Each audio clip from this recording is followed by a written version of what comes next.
welcome to episode number 7 of The Display Show. My name is Brian Berkeley, and I'm your host for interactive discussions with key display industry leaders and influencers. Today's guest is Bob O'Brien, who is co-founder and president of Display Supply Chain Consultants, or DSCC for short. Bob has decades of experience in the display and electronics industries. At DSCC, he has the lead role in analysis of display materials and in coverage of TV and other large-screen display applications. Prior to DSCC, Bob worked for Corning for over a decade, working as Corning's Director of Market Intelligence and Strategy. In fact, that's when we first met. Bob also worked at Philips and LG Philips Displays. He has a BS in physics from Cornell and an MBA from the University of Michigan. For those of us who've been around SID, Bob's face is quite familiar as he's been active in the industry for many years. Bob, welcome to the Display Show. Thanks, Brian. Very pleased to be here. I've enjoyed many of the display shows that you've done already. I was noting on your last one where you did, I think his name was Regis McKenna, and watched that one, and it made me feel young because he's talking about things. He's talking about things that happened before I was born. So it takes quite a lot to do that. All I need to do is look in the mirror to realize how old I am. So with my gray COVID beard now. Oh, we've been around for a little while. Where should we start? Maybe we should start with DSCC. I think many of our viewers will know that you and Ross Young founded DSCC, which by now is considered one of the display industry's leading market research firms. And would you like to say a few words about your company? Yeah, sure.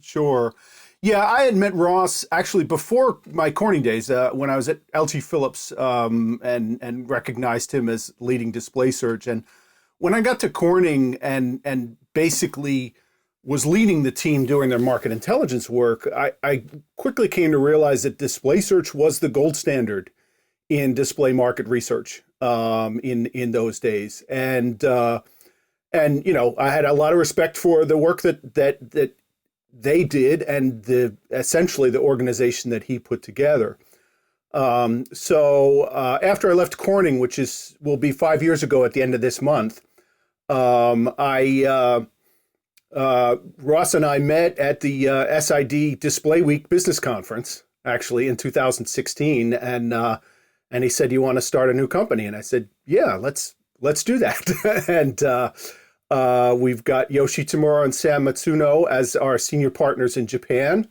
And we're growing. We're up to 11 full-time people, plus several more part-time folks. We're representatives in US, Japan, Korea, China, and the UK.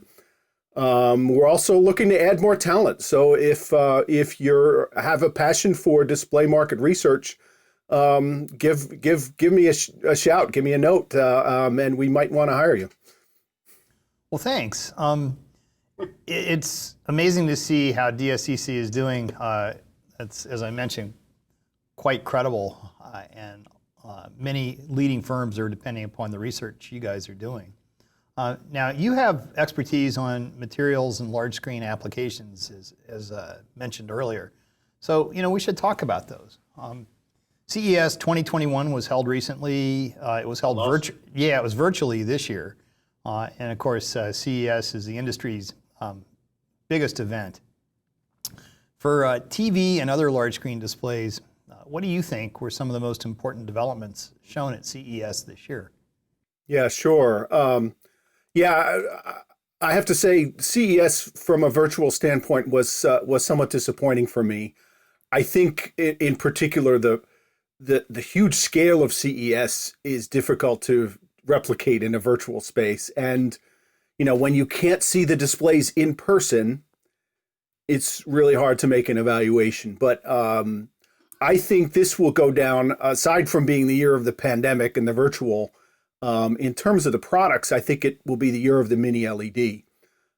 Because I think in the TV space, that's been the biggest development of this year, with Samsung rolling out products, LG rolling out products, Hisense rolling out products, and TCL, which was basically the leader in Mini LED products, launching it a couple of years ago, is now in their third generation, which they call OD0. So a lot of interesting and exciting developments in Mini LED, which is going to be a very interesting competitor in the premium TV marketplace. So you couldn't see the displays, but nevertheless, it sounds like there were some very big announcements. Yeah. Actually, let me make a comment on that. I've been pretty high on Mini LED since CES a year ago, when I saw the TCL product in their show, and they had their Mini LED side by side with an OLED.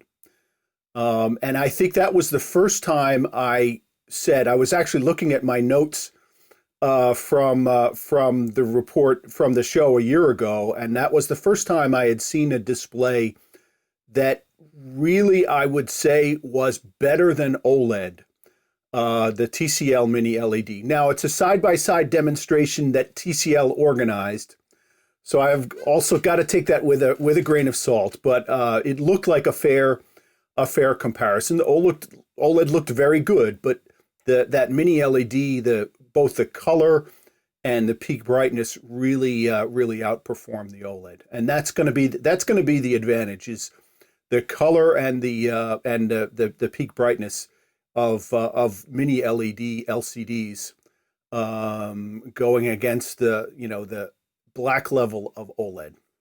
I'm going to come back to Mini LED in just a moment, but I'll broaden out for a second. You've used this term advanced TV to refer to the high end of the market, and that includes a lot of things like Mini LED backlights, but also 8K and quantum dots, dual cell LCDs, OLEDs, QD-OLEDs. These TVs are important because we've seen this repeated pattern of high-end features migrating into the mainstream TVs some amount of time later. Which of these technologies do you foresee as being the biggest market drivers, and which do you think will have the most rapid adoption into mainstream TV? Sure. Very, very good question. And we use the term advanced TV, and actually we've put together a report on that topic, our advanced TV shipment report. And we cover all of those features. So I'm going to sort of take your list one by one, written it down. 8K is something that is growing in adoption and is likely to continue. Actually, I was interested to note that TCL said that their 6 series is going all 8K.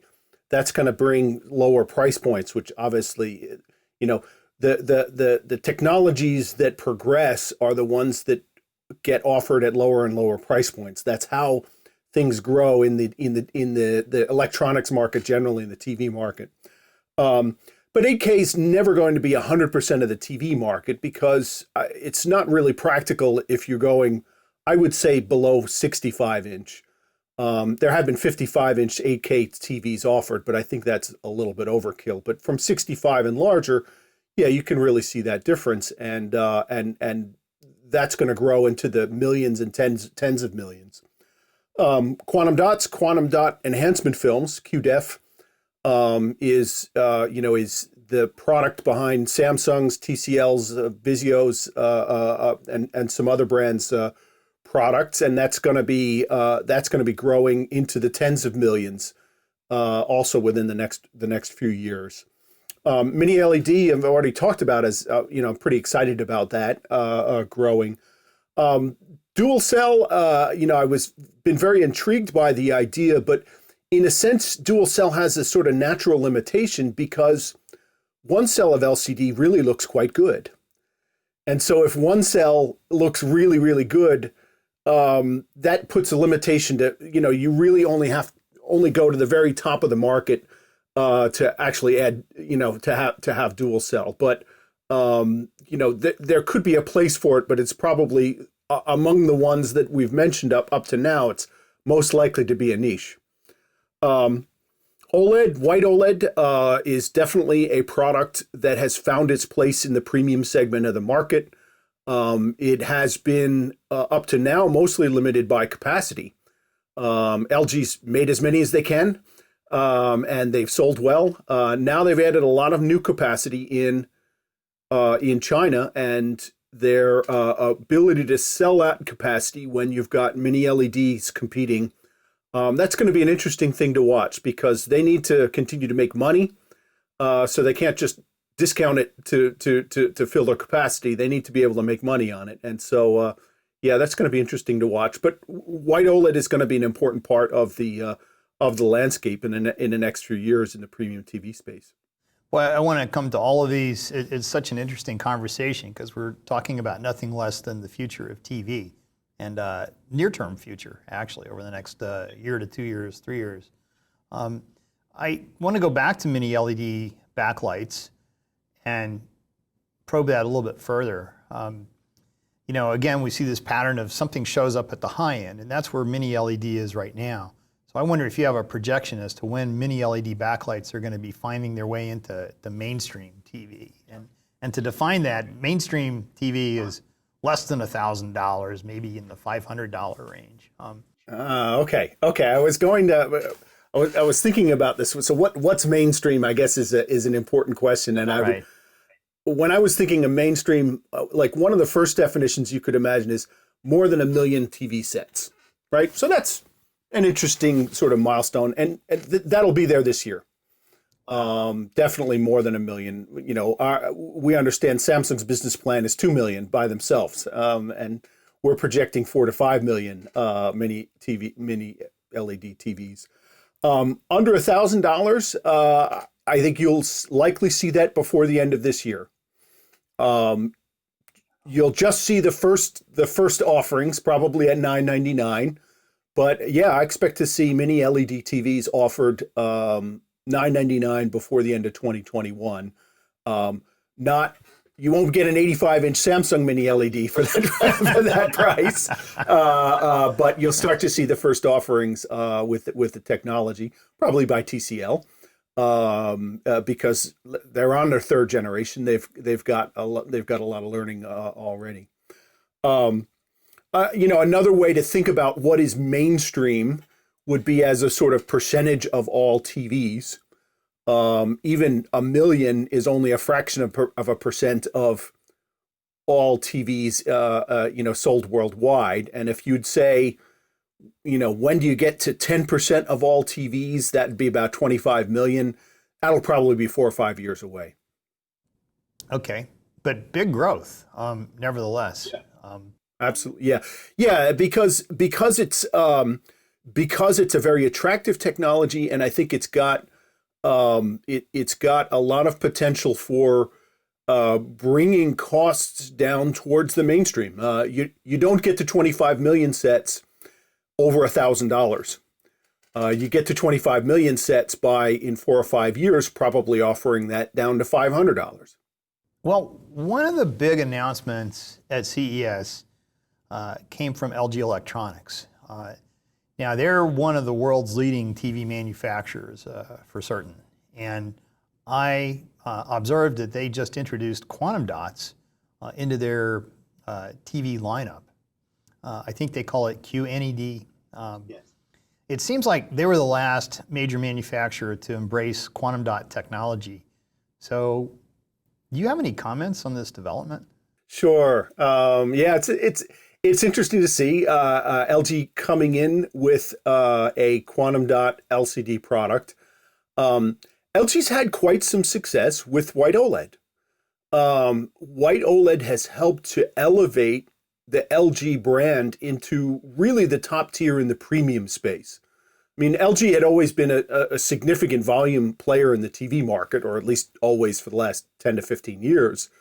But it's really only been after they've introduced white OLED that they've stepped up to really the top tier to be able to compete with their crosstown rival Samsung in that over $1,000, over $2,000 TV space.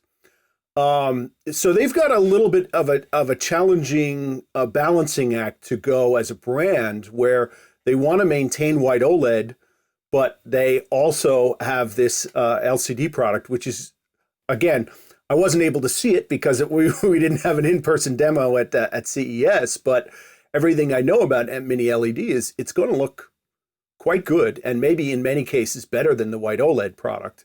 So that's going to be an interesting balancing act for the brand LG Electronics managing that in the TV space. Well, let's get right to it. This is like, we're going to get into this. What is their decision? What is LG's decision on quantum dots mean for OLED TV, and is it going to continue in its role at the high end of the market? Well, LG's going to keep positioning it there. And they're going to have their OLED TV sets at a higher price point than than what they're calling QNED. Whether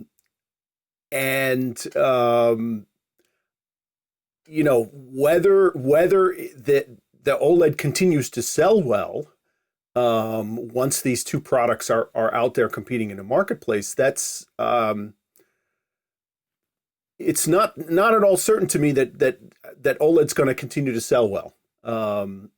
With the Mini LED products that are in the market, because there's only so many TVs that you can sell at $1,500,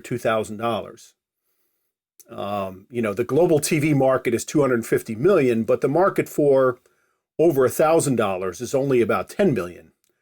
And that number, you're not going to expand that number. It's probably going to be 10 million next year and the year after and the year after that.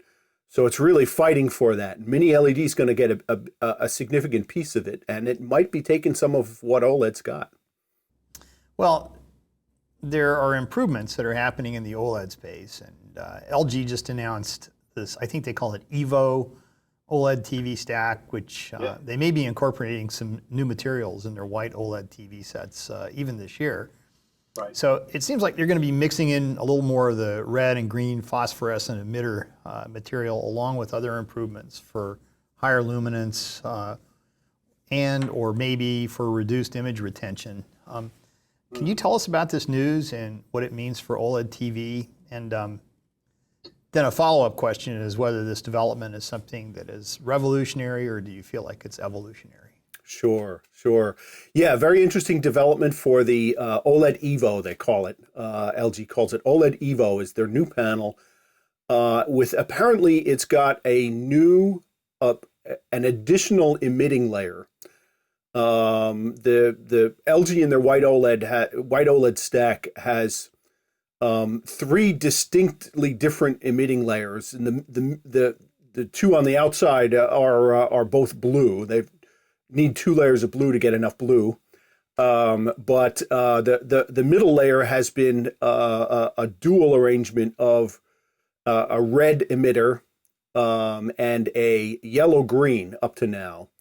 They'll be adding to that a third emitting layer in this middle that we understand is an additional green emitter. So by getting more green light, they're getting some more brightness. They're getting some more brightness efficiency. That has been the relative weak point of the white OLED technology, getting brightness and especially peak brightness. So that's going to help. To our understanding, they're only offering that at the very top of their product line right now.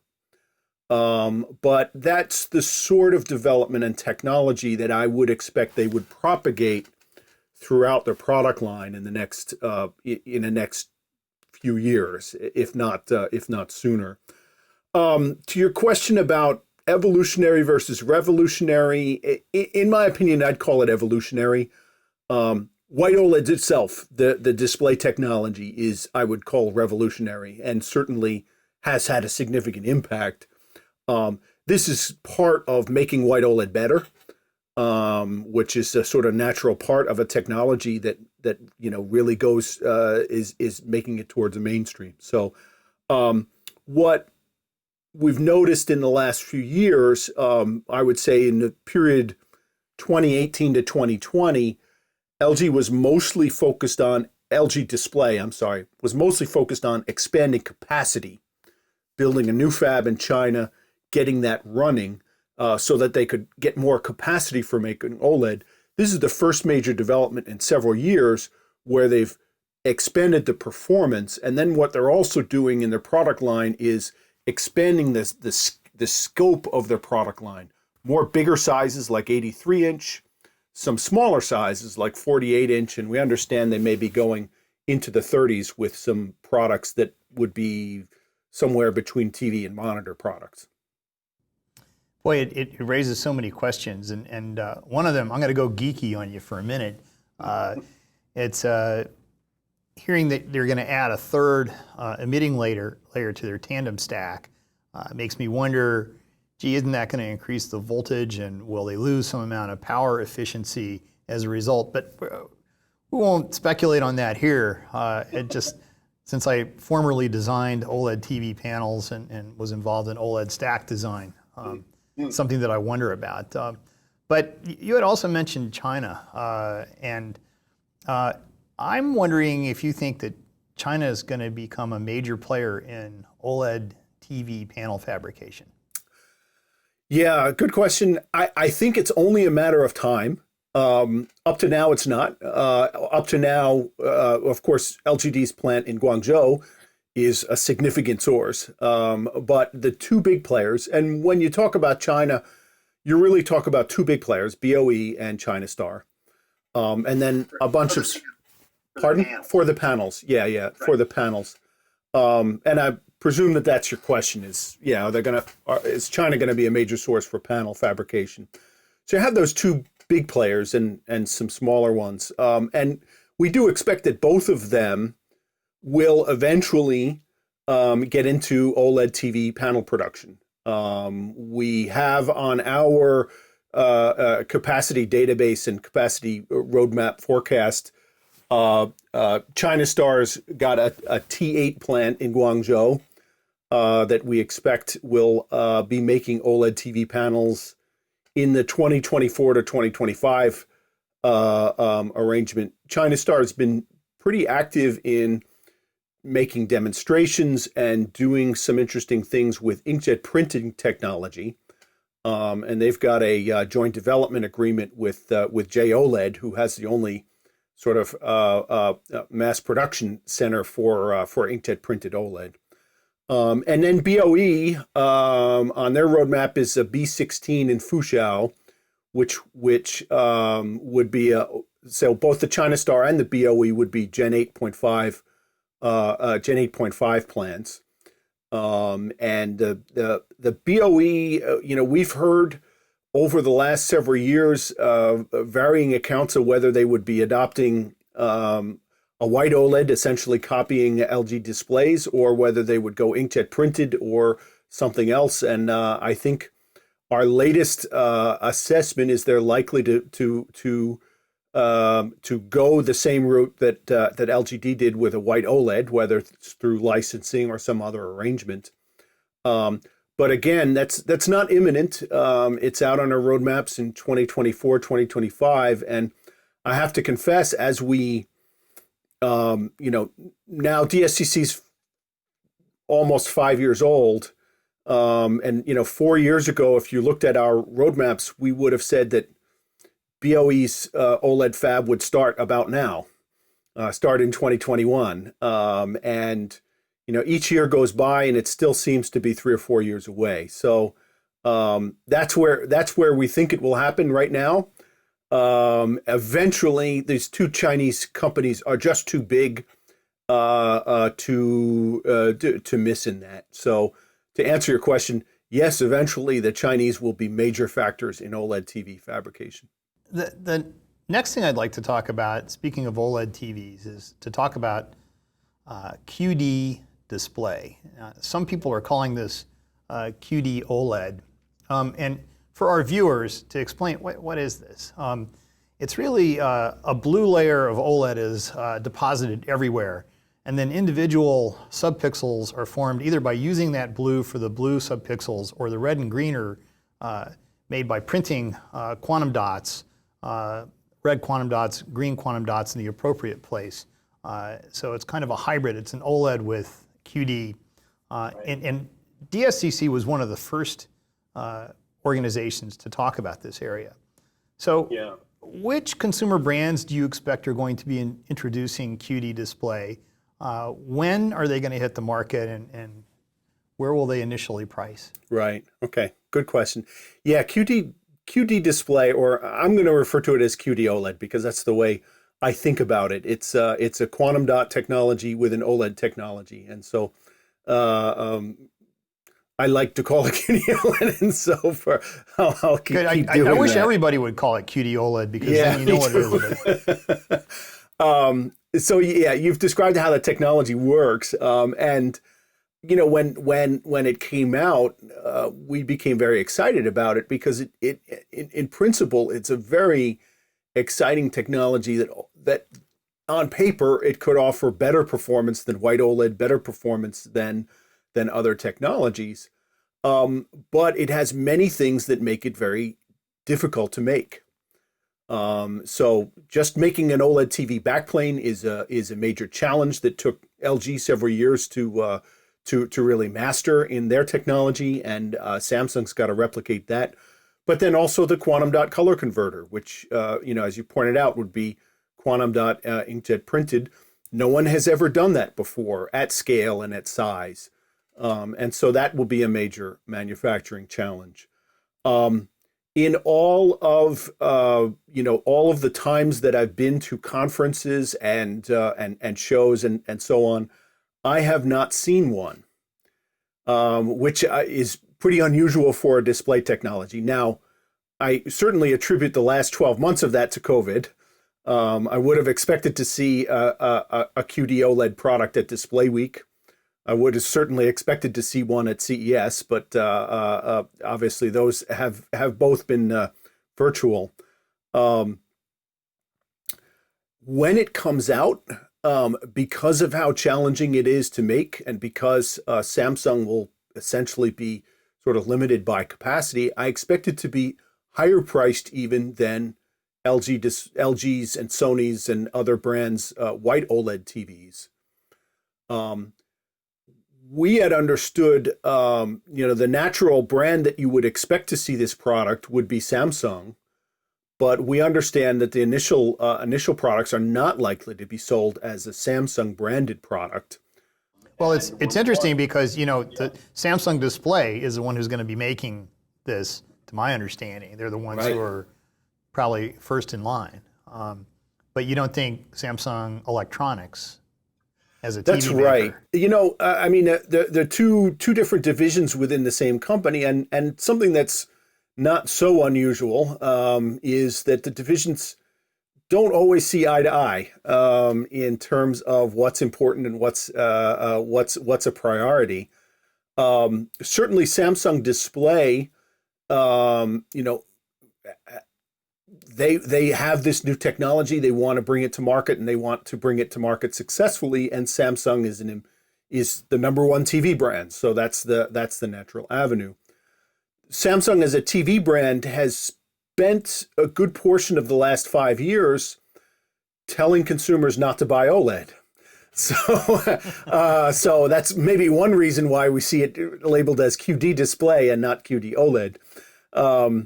But Samsung displays actually, after struggling a little bit against OLED in the, let's say, 2016 to 2018 time period, has really found its footing back with LCD technology and done quite well with their QDEF, or they call them QLED products, and really emphasizing bigger sizes with LCD. So, our understanding is that Samsung Visual Display, or the TV maker, is not actually going to adopt a QD OLED immediately. It's got to fit into the product line a little bit later. And so Samsung Display, the display maker, the panel maker, is sampling this technology to some other brands, TCL, Panasonic, Sony. TCL is an interesting prospect because, they're sort of an up-and-coming brand. They're certainly not, from a brand equity perspective, in the top tier. From a volume perspective, they're number 2 in the TV market. But at the top tier, if you want to sell $2,000 TVs, you've got to have a brand reputation that really supports that. In order to develop that brand reputation, you've got to demonstrate leadership in technology. TCL has started to do that. After all, they were the leader in mini LEDs, and they're doing a lot of the right things to really step up to that top tier. But I would say they're not quite there yet, but they might use QD-OLED as a way, another stepping stone in their path to get to that top tier. So that's one I'm going to be watching carefully. But you could also see it, I think, from a couple of the Japanese brands like Sony and Panasonic. Okay, it's interesting. The next area that I'd like to explore with you is going to be that of micro LEDs. Before we dive into that, I probably ought to explain to our viewers the difference between mini LED and micro LED, because I found that there's a lot of confusion about this. When we talk about mini LEDs, which we were talking about before, it's really referring to a backlight behind an LCD. And the difference between conventional backlights that are two-dimensional local dimming versus mini LED backlights is that you can get a lot more zones, many times more zones with the mini LED backlights, which means less haloing and better control over the dimming, and also a lot higher contrast, as you had pointed out earlier. Micro LEDs are totally different. This is an emissive display technology where you actually have tiny LEDs that are forming the pixel structure. And there were micro LED developments also at CES this year. And I wonder if you think micro LEDs are going to become significant for TV anytime soon, or are they likely just to remain at the very high end of the market for the foreseeable future? And I also want to get your take on the biggest technical challenges for micro LEDs, and when you might predict the first micro LED applications or products will appear in the market, if you want to speculate on which company might be the first with those. It's a lot of questions all at once. So that's a whole lot of questions, Brian, about micro LED, but I think there's a lot to talk about with that new technology. Some of the micro LEDs that I've seen over the last few years in shows like the CES before this year, but from Sony and from Samsung, those micro LEDs that I've seen are really some of the best displays I have ever seen for large screen display quality. Better than OLED, better than Samsung's QLED, better than anything out there. These micro LED products really perform for contrast, color, all of these things. But their price range essentially puts it far out of reach of most consumers. You can have one of these beautiful TVs. They're actually available. Samsung is selling some products in Korea, but the cost is something like $150,000. So that's going to limit to a very, very small portion of the population willing to spend that. And, essentially, although the price is going to come down, it's not going to be anywhere close to the mainstream in this decade, I would say. If you just do a sort of quick calculation, if you can reduce the price by 20% a year for 10 years, that gets you roughly a 10x improvement. So by the end of the decade, or maybe early in the 2030s, I would expect micro LED products under $10,000. And in order to get to under 1,000, which was sort of definition of mainstream, you might be talking closer to 20 years to get to that. There is a lot of work because the display quality is just so good, so impressive. There is a lot of work going on. How do you improve it? How do you scale up? How do you improve the cost performance? Part of that is using smaller LEDs, so you're consuming less of the LED wafer. And how do you do that without losing efficiency? Going to larger wafers, from 4 and 6 inch wafers to 8 or even up to maybe 12-inch wafers. A lot of work on improving mass transfer. That's one of the key technology hurdles for micro LED is mass transfer from an epi wafer to a display backplane. And then doing things like trying to get higher yield rates on the technologies that are out there. In the meantime, there is a huge business in LED. So people talk about micro LED as if it's a brand new thing, and the brand new thing is the micro part of it as you're getting to smaller. But LEDs are all around us. In the display industry, they're all around us in stadium displays and Times Square and Las Vegas and in Shanghai and all sorts of major square cities. And those are beautiful displays, and that's a significant business that's billions of dollars.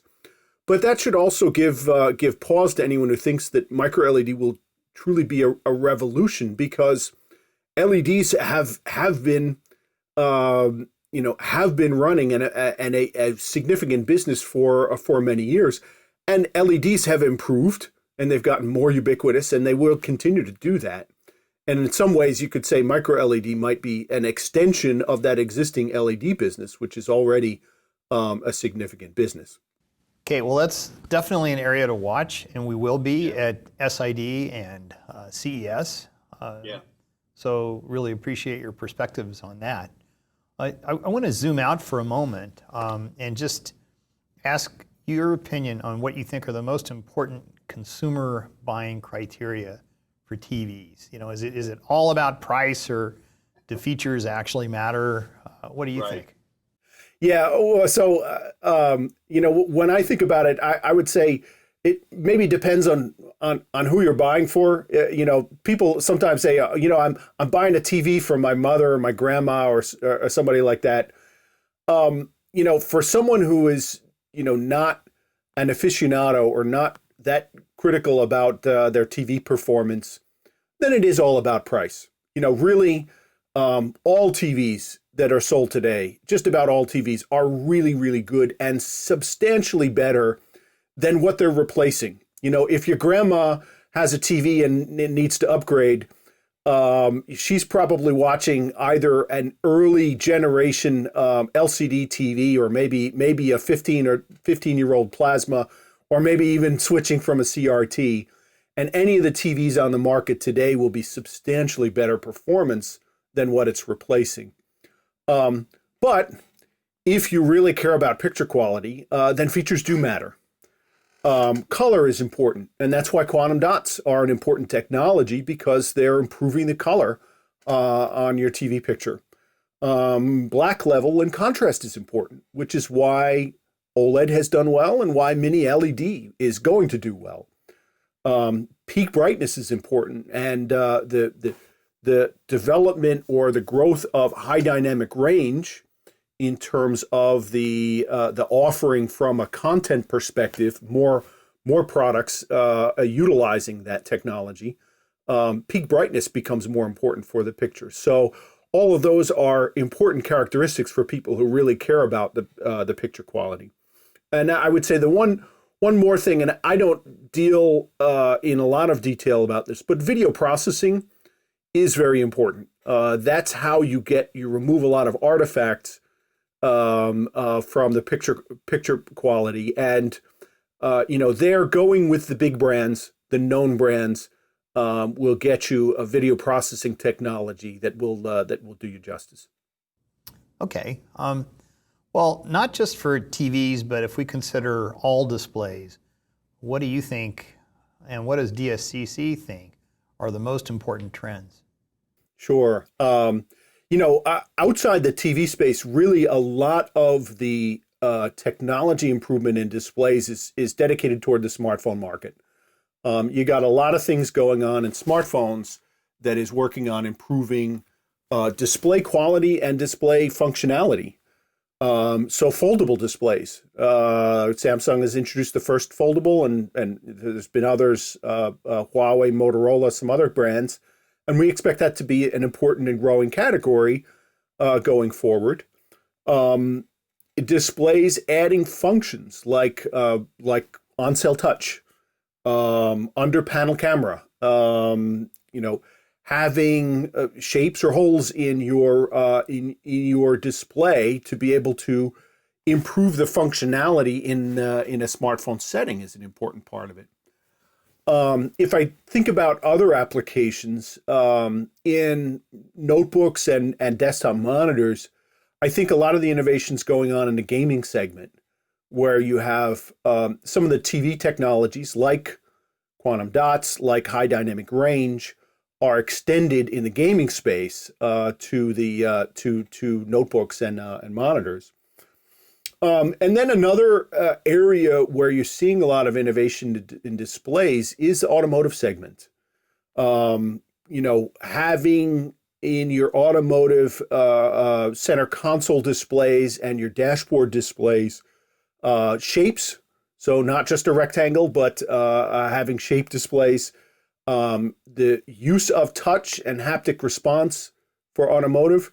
And automotive really is the most challenging environment, both from a temperature range standpoint, the light illumination standpoint, the range of performance that your display has to go through in automotive is the most extreme on any application. So a lot of innovation going into automotive displays.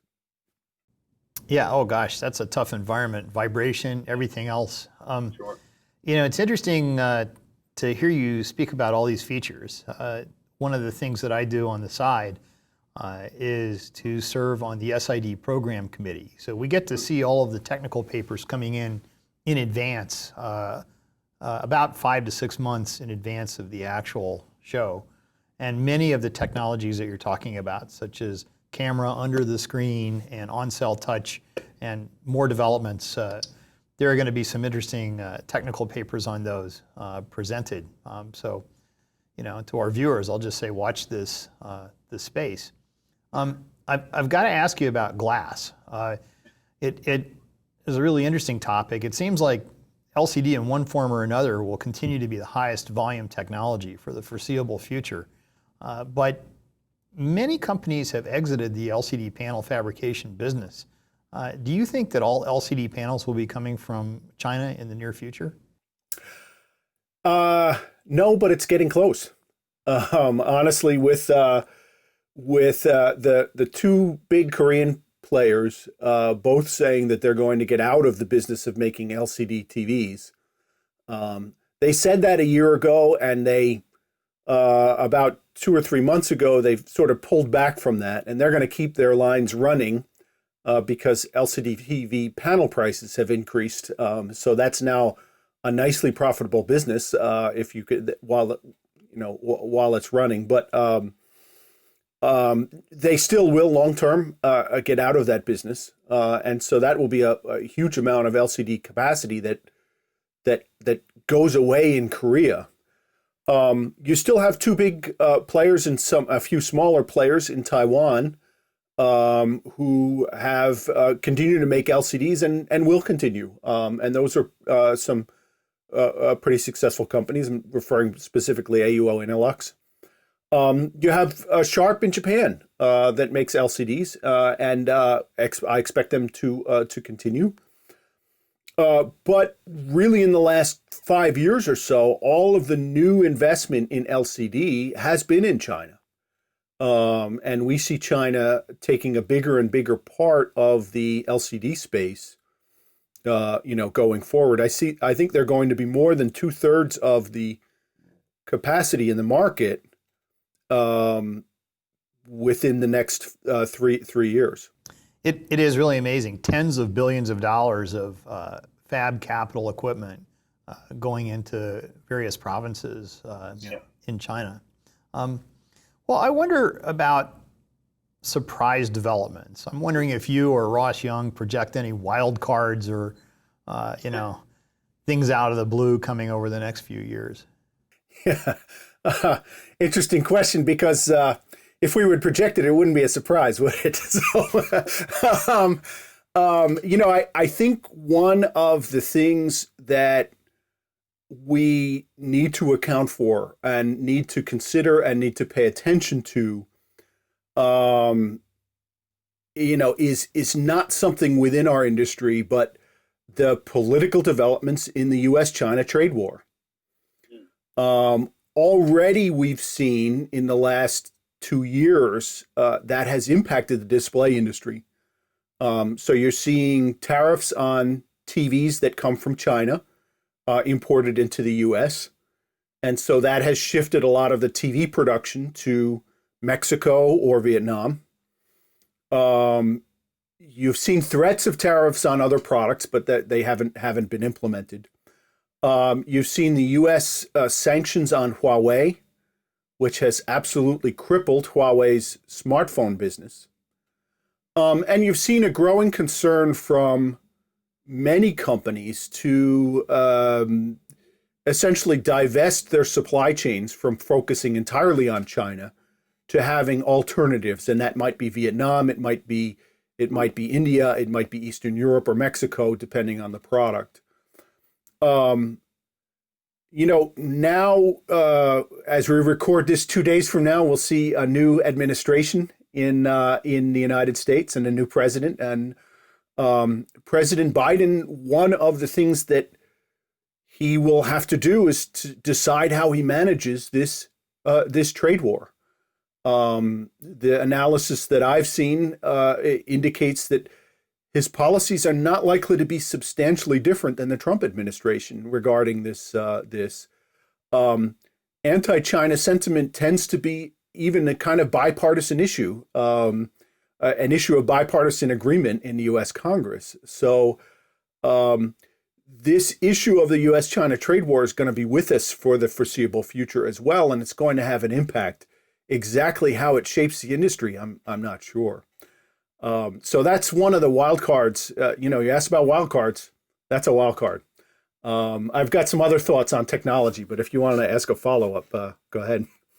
No, there's so many developments you have to watch. It's political, geopolitical, like you just mentioned. It's technical, it's economic. There's many influencing factors. And Sure. So I guess actually that gets to my final question for you, which is, what's the best way for our viewers to keep abreast of all of these trends in the display industry? Well, I think if there was one thing, I would say you should subscribe to our weekly newsletter. In fact, the DSCC Weekly Review, we publish it every Monday. That's exactly our mission, is to have to inform industry professionals, keep them up to date on all of the developments, whether they be technology breakthroughs or market breakthroughs or business breakthroughs, all of those topics. It's not terribly expensive. You can inquire about it. But if it's too expensive for you, if it's free, I would say subscribe to our blog. We try to toss some of the notes into our blog, and you can get that free. So, our company, we're trying to cover, and I think we're starting to do it pretty well, cover all of the main topics in the display industry. So that's very much our mission at the SCC. So what we'll do is we'll post the URL here for everybody to see, and they'll know where to go. Another thing I'd like to suggest is, of course, they can go to sid.org, and focus there is a little more on the technical developments, but there's also some reporting on industry developments, typically on the home page. And of course, the attendees at SID conference can learn a lot, and typically DSCC is there speaking at the business conference. Bob, I just want to thank you for taking the time today to talk with us and to talk to our viewers. You have such a great perspective on the industry. You've been in the industry for a long time. It's wonderful to have a chance to speak with you and to get all your perspectives. Thank you for taking this time with us today, and hope to see you in person before too long. Right. You're welcome, Brian. Thank you. This has been a great discussion, and indeed, I hope to see you in person before too long. And that's it for now for the Display Show. Thanks, everybody, and see you again soon.